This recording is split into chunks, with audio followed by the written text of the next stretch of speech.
Greetings, roller coaster fanatics, and welcome out to another Fan Facts the Ride. We're going to look at Griffon today and see how does it do. Is it really well? I'm basically going to give my overall review on it for this roller coaster and one of my thoughts about the ride and whether you should ride it or not. So let's get started.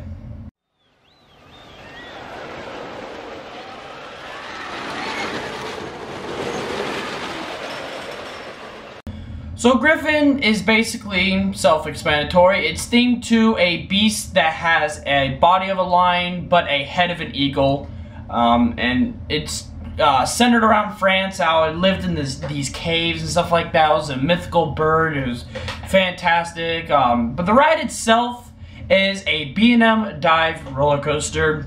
It was opened in about 2007 with about a cost of $15 million, I want to say.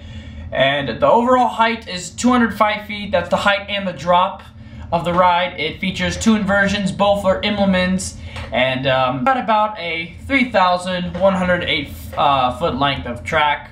And yeah, that's basically the overall facts. I mean, it's a dive coaster, so it has that 90-degree vertical drop. You start out with a nice U-turn to take you up, straight up the lift hill, 205 feet.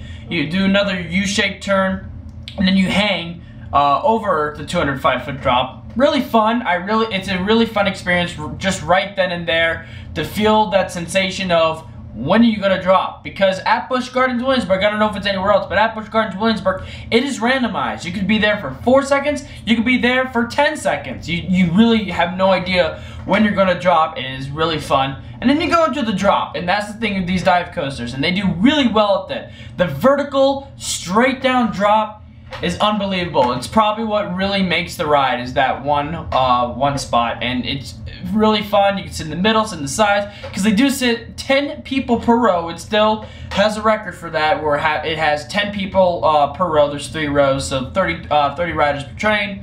And it's really a cool experience. You can be on the side where there's no track, or you can be in the middle where there's track. I mean, you get to decide. So as soon as you go after the drop, you go under a tunnel, or you go under a bridge, excuse me. And then you go into the first inversion. They're really fun. They kind of, sort of have hang time. It's not really there, but the purpose was for some hang time as well. So then you drop, and then you make a, you kind of bank left, and then you hit the MCBR, or mid-course brake run. And it kills all the momentum. It really sucks when these dive coasters have just a huge adrenaline rush and it just stops. It just screeches to a halt. So it kind of creeps you along. It's trying to set you up for that smaller 90-degree drop. It does. It goes to another one with another inversion with, once again, kind of a balance between hang time and not really doing anything, just an inversion. You dip down again for a sort of airtime hill. It really is a catch, because it is meant for airtime, but you don't really get airtime. You kind of get some little floater, but it just all depends where you sit. You mainly feel it if you're on the right side of the train. And then you go into the water breaks, which are really fun. I really wish more dive coasters do. Only 2 of them do, and that's Chico and Griffon. And it's really fun. I really enjoy it. Of course, the people on the sidelines love watching it. It's cool to just see water squirt up and almost get you wet. It's chlorinated water, so it's fine. So then it does kind of it just kind of turns around to the left, turns all the way around, goes over the water, and then comes back into a hole.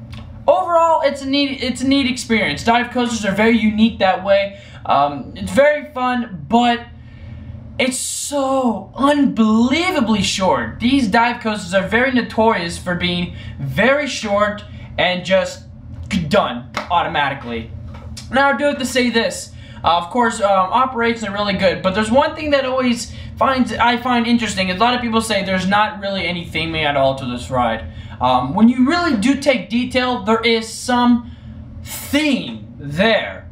It has these rock cavern. It's kind of like you're in a rock cavern. Ivy's been growing all over it, taking over. And it does make you feel like, and the chandeliers are old, so you kind of feel like you're in the mountainous area.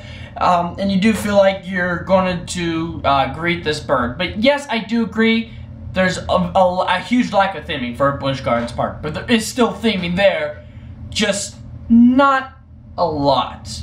But you can kind of see with the design of the building and the chandeliers and how it's meant to look like an old place in France, or a mountainous house in France or something like that. Somewhere where they'd be studying, or where they would be lodging to study this mythical bird.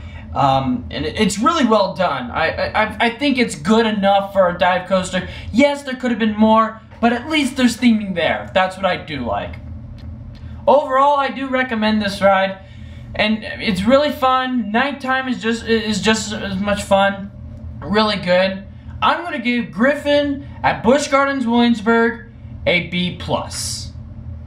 So, what do you think of my review? Was it alright? Thank you for joining me at Fan Facts the Ride. If you want to see more of these, put your comments in the below for what ride you want me to review next for Fan Facts the Ride. Thank y'all for watching. Please make sure to go check out other Fan Facts, like the new one, Fan Facts the Fanatics, or Fan Facts Park Tour. Thank y'all for watching, and as always, roller coasters fanatics, keep coasting.